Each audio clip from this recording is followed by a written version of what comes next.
அஸ்ஸலாமு அலைக்கும் வரஹ்மத்துல்லாஹி வபரகாத்துஹு. அல்குரான்லேருந்து ஆல் இம்ரான் சூறாவில் இருந்து இஸ்லாமிய வினாவிடை போட்டி வச்சோம் இல்லையா? ஸோ அதுக்கான விடைகள் தான் இப்போ நம்ம பார்க்க போகிறோம். 1வது கேள்வி, இம்மையிலும் மறுமையிலும் தங்களுடைய நற்செயல்களை இழந்து விடுபவர்கள் யார்? 1வது அல்லாஹ்வின் வசனங்களை நிராகரிப்பவர்கள். 2வது இறை தூதர்களை கொலை செய்பவர்கள்.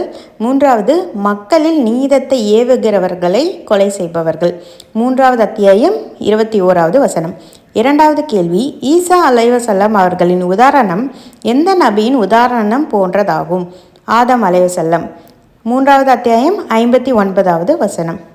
3வது கேள்வி, அல்லாஹ் யாருக்கு நேர்வழி காட்ட மாட்டான்? அநியாயக்கார கூட்டத்திற்கு நேர்வழி காட்ட மாட்டான். 3வது அத்தியாயம் 86வது வசனம். 4வது கேள்வி, சுவனத்தின் அகலம் எதனை போலாகும் என்று அல்லாஹ் குர்ஆனில் குறிப்பிடுகிறான்? வானங்கள் பூமியை போலாகும் என்று குறிப்பிடுகிறான். 3வது அத்தியாயம் 133வது வசனம். 5வது கேள்வி, நிராகரிப்பவர்களுக்கு அல்லாஹ் தண்டனையை உடனே கொடுக்காமல் தாமதப்படுத்துவது ஏன்? அவர்களின் பாவத்தை அதிகப்படுத்துவதற்காக.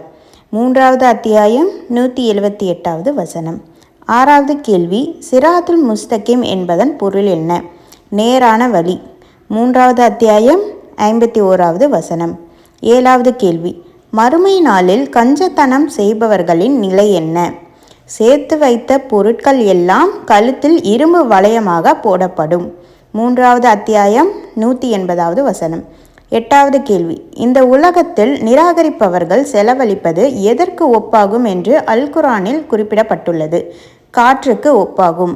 3வது அத்தியாயம் 117வது வசனம். 9வது கேள்வி, உஹது போரில் எத்தனை பிரிவினர் தைரியம் இழந்து நின்றபோது அல்லாஹ் உதவி புரிந்தான்? 2 பிரிவினர். 3வது அத்தியாயம் 122வது வசனம். 10வது கேள்வி, யஹ்யா என்ற ஒரு மகனை உனக்கு அளிக்கப் போகிறான் என்ற நற்செய்தியை ஜகரியா அலைவசல்லம் அவர்களிடம் அல்லாஹ் யார் மூலமாக கூற செய்தான்? மலக்குமார்கள் மூலமாக கூற செய்தான். 3வது அத்தியாயம் 39வது வசனம். 11வது கேள்வி, அல்லாஹ்வுடைய தண்டனையில் இருந்து நிராகரிப்பாளர்களை எதுவெல்லாம் தடுக்க இயலாது? அவர்களுடைய செல்வங்களும் மற்றும் சந்ததிகளும். 3வது அத்தியாயம் 10வது வசனம். 12வது கேள்வி, பத்ரு போரின் போது அல்லாஹ் எத்தனை வானவர்களை வானிலிருந்து இறக்கினான்? 3000 வானவர்களை இறக்கினான். 3வது அத்தியாயம் 124வது வசனம். 13வது கேள்வி, ஈமான் கொண்ட பின் காஃபிர்கள் ஆக்கியவர்களின் முகங்கள் மறுமையில் எந்த நிறத்தில் இருக்கும்? கருப்பு நிறத்தில் இருக்கும். 3வது அத்தியாயம் 106வது வசனம். 14வது கேள்வி, அல்லாஹ் யாரை நேசிக்க மாட்டான்? காஃபிர்களை அல்லது அக்கிரமம் செய்வோர்களை. 3வது அத்தியாயம் 32வது வசனம் மற்றும் 57வது வசனம்.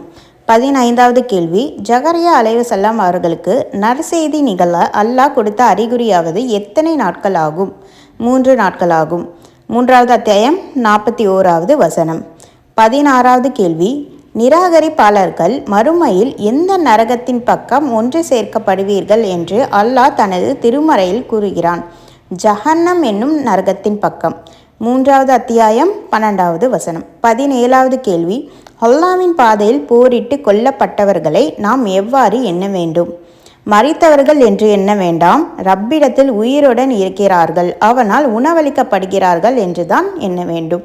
3வது அத்தியாயம் 169வது வசனம். 18வது கேள்வி, யாரிடம் அல்லாஹ் மறுமையில் பேசவும் பார்க்கவும் மாட்டான்? அல்லாஹ்விடத்தில் செய்த வாக்குறுதியையும் தம் சத்தியத்தையும் அற்ப விலைக்கு விற்றவர். 3வது அத்தியாயம் 77வது வசனம். 19வது கேள்வி, ஒரு சில பிரிவினர் வேதத்தை ஓதும்போது தங்கள் நாவுகளால் எவ்வாறு ஓதுவதன் மூலம் மாற்றங்கள் உண்டாகிறது என்று குர்ஆனில் கூறப்படுகிறது? நாவுகளை சாய்த்து. 3வது அத்தியாயம் 78வது வசனம். 20வது கேள்வி, நிராகரிப்பாளர்களின் நிலைகள் செயல்கள் எல்லாம் யாரை போன்று இருக்கும்? ஃபிரௌனை போன்று இருக்கும். 3வது அத்தியாயம் 10வது வசனம் மற்றும் 11வது வசனம். இந்த கேள்விகளுக்கெல்லாம் சரியான பதிலை அளிக்க முயற்சி செய்த ஒவ்வொருவருக்கும் அல்லாஹ் நற்கூலியை வழங்குவானாக, மேலும் கல்வி அறிவை அதிகப்படுத்துவானாக. ஆமீன். அஸ்ஸலாமு அலைக்கும் வரஹ்மத்துல்லாஹி வபரகாத்துஹு.